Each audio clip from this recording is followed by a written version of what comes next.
നമസ്കാരം, ജാൻ മീഡിയ ന്യൂസിലേക്ക് സ്വാഗതം. തിരൂർ ആർട്സ് കോളേജിന്റെ 41ാമത് വാർഷികാഘോഷം ജെൻസ് ആർട്സ് ഫെസ്റ്റ് 2K26 എന്ന പേരിൽ ട്രസ്റ്റ് പ്ലാസ ഓഡിറ്റോറിയത്തിൽ വെച്ച് വിപുലമായി ആഘോഷിച്ചു. നിരവധി വിദ്യാർത്ഥികളുടെ കലാപരിപാടികൾ അരങ്ങേറിയ ജെൻസ് ആർട്സ് ഫെസ്റ്റ് വേദിയുടെ ഉദ്ഘാടന ചടങ്ങിൽ തിരൂർ ആർട്സ് കോളേജിന്റെ പ്രിൻസിപ്പാൾ അബ്ദുൽ ഫവാസ് താണിക്കാട് സ്വാഗതം പറഞ്ഞു. കോളേജിലെ സീനിയർ സ്റ്റാഫും സാമൂഹിക രാഷ്ട്രീയ പ്രമുഖനുമായ ഗോപാലൻ സർ അധ്യക്ഷത വഹിച്ചു. കോളേജിന്റെ മാനേജിംഗ് ഡയറക്ടർ മുനീറ ടീച്ചർ ഉദ്ഘാടനം ചെയ്ത ചടങ്ങിൽ മുഖ്യാതിഥിയായി തിരൂർ ആർട്സ് കോളേജിലെ പൂർവ്വകാല അധ്യാപികയും നിലവിൽ തിരൂർ മുനിസിപ്പൽ കൗൺസിലറുമായ നിർമ്മല കുട്ടിക്കൃഷ്ണൻ മുഖ്യാതിഥിയായി സംസാരിച്ചു. തുടർന്ന് തിരൂർ ആർട്സ് കോളേജിൽ അധ്യാപകരായ Padmakumar sir, Somidasan sir, R Gopalakrishnan sir, Rajalakshmi teacher എന്നിവർ ആശംസകൾ അറിയിച്ചു. തിരൂർ ആർട്സ് കോളേജ് അടുത്ത അധ്യയന വർഷം ആരംഭിക്കാൻ പോകുന്ന പുതിയ പ്രൊഫഷണൽ കോഴ്സുകൾ പരിചയപ്പെടുത്തിക്കൊണ്ടും വിദ്യാർത്ഥികളുമായി ആർട്സ് കോളേജിലെ തങ്ങളുടെ കലാലയ ജീവിതം പങ്കിട്ടുകൊണ്ടും തിരൂർ ആർട്സ് കോളേജിന്റെ പൂർവ്വ വിദ്യാർത്ഥി കൂടിയായ റൂബി വിദ്യാർത്ഥികളോട് സംവദിച്ചു. ശേഷം college union chairman Sooraj EP പ്രോഗ്രാമിന് നന്ദി അറിയിച്ചു. ഉദ്ഘാടന ചടങ്ങിന് ശേഷം കോളേജിലെ വിദ്യാർത്ഥികളുടെ വിവിധ കലാപരിപാടികൾക്ക് ജെൻസ് ആർട്സ് ഫെസ്റ്റ് വേദി സാക്ഷിയായി. വിദ്യാർത്ഥികൾക്കുള്ള ഉച്ചഭക്ഷണവും മറ്റ് സൗകര്യങ്ങളും സംഘടിപ്പിച്ച ഈ ഒരു പ്രോഗ്രാം ആർട്സ് കോളേജിന്റെ ചരിത്രത്തിൽ സ്വർണ്ണലിപികളാൽ എഴുതപ്പെടുന്ന കലോത്സവമായി മാറുമെന്ന് സംഘാടകരായ അധ്യാപകർ അറിയിച്ചു. ആ ഒരു കാലയളവിൽ ഞാൻ മനസ്സിലാക്കിയത് പല സ്ഥാപനങ്ങളും തിരൂർ ആർട്സ് കോളേജിനെ പോലെ പ്രൈവറ്റ് ആയിട്ട് അധ്യാപനം നിർവഹിക്കുന്ന അല്ലെങ്കിൽ +1 ഡിഗ്രി ക്ലാസ്സുകൾ പ്രൊവൈഡ് ചെയ്യുന്ന ഒരുപാട് സ്ഥാപനങ്ങൾ തിരൂരിൻ്റെ പ്രാന്തപ്രദേശങ്ങളിലുണ്ട്.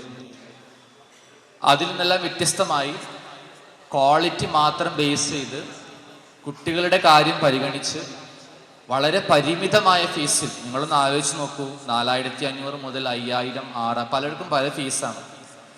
അതിൻ്റെ കാരണം എന്ന് പറഞ്ഞു കഴിഞ്ഞാൽ ഓരോരുത്തരുടെയും കുടുംബങ്ങളുടെ അല്ലെങ്കിൽ അവർ വരുന്ന പശ്ചാത്തലം നോക്കി, സാമ്പത്തിക പശ്ചാത്തലം നോക്കി അതിനനുസരിച്ചുള്ള ഫീസാണ് ഓരോരുത്തർക്കും സാറിടുക.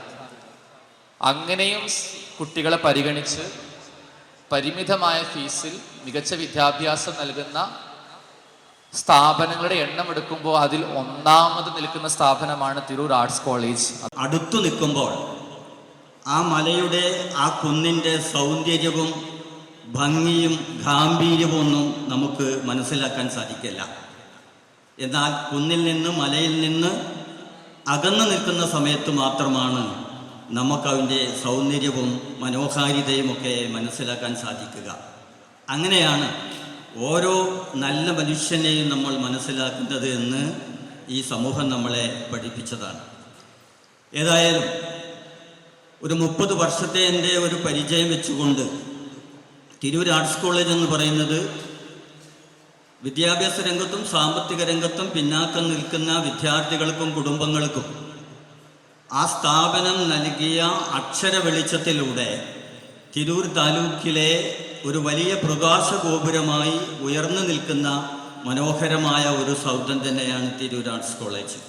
അച്ചടക്കത്തിൻ്റെ കാര്യത്തിൽ സത്യം അറിയിച്ചാൽ എനിക്ക് നിങ്ങളിൽ പൂർണ്ണ വിശ്വാസമുണ്ട്. കാരണം എന്താണെന്ന് വെച്ചാൽ ഇവിടുത്തെ മക്കളുടെ കൂടെ ഒരു 3 days ട്രിപ്പിൽ ഞാൻ പങ്കെടുക്കുകയുണ്ടായി.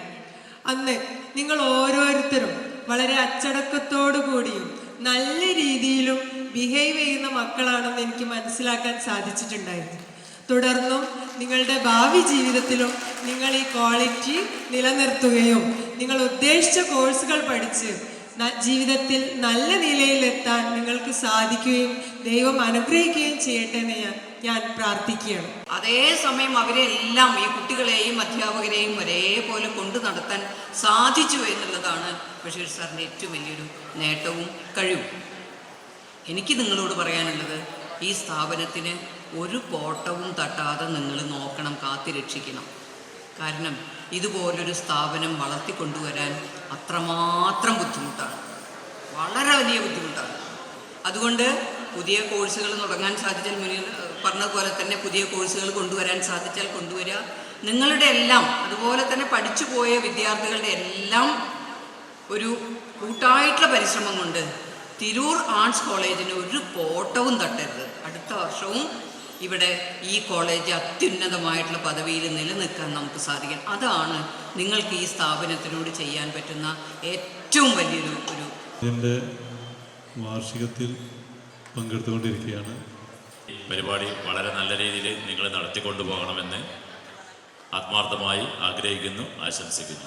എക്കണോമിക്സ് അധ്യാപകയായിരുന്ന നിർമ്മൽ ചേച്ചി തന്നെ നിങ്ങളോട് ഇവിടെ എത്ര കുട്ടികളുണ്ടായിരുന്നു, PGക്ക് ഒരു ബ്ലോക്ക് തന്നെ ഇവിടെ ഉണ്ടായിരുന്നൊരു കാലഘട്ടം ഉണ്ടായിരുന്നു.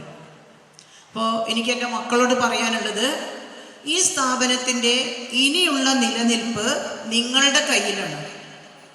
ഇന്നത്തെ കോളേജ് ഡേ അല്ലെങ്കിൽ ആനുവൽ ഡേ ഫങ്ഷൻസ് ഏറ്റവും ഭംഗിയാക്കും നിങ്ങളെന്ന് എനിക്കറിയാം.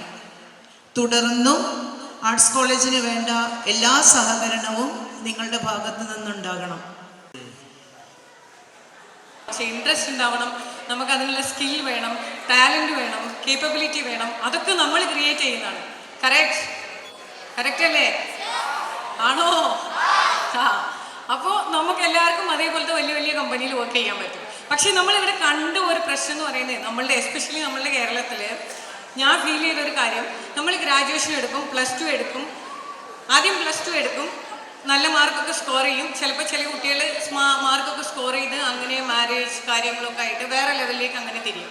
ആൺകുട്ടികൾ മോസ്റ്റ് ഓഫ് ദ ടൈമും അവരും അതേപോലെ നല്ല മാർക്ക് സ്കോർ ചെയ്യും. അപ്പോൾ അവരുടെ ഫാദറോ അല്ലെങ്കിൽ പാരൻസോ അല്ലെങ്കിൽ ഫാമിലി മെമ്പേഴ്സ് ആരെങ്കിലും ഒക്കെ ദുബായിലോ മിഡിൽ ഈസ്റ്റിലോ ഒക്കെ വർക്ക് ചെയ്യുന്നുണ്ടാവും.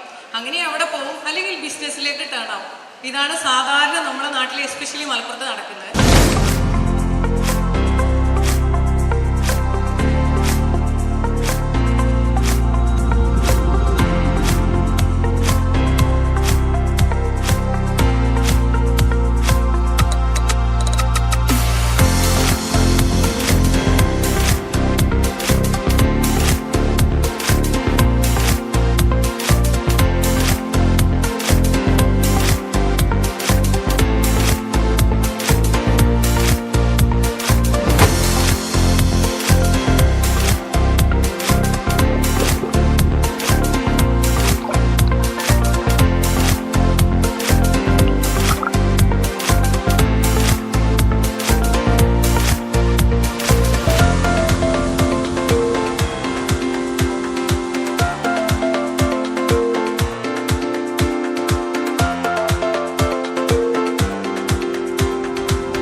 Media news, Tirur.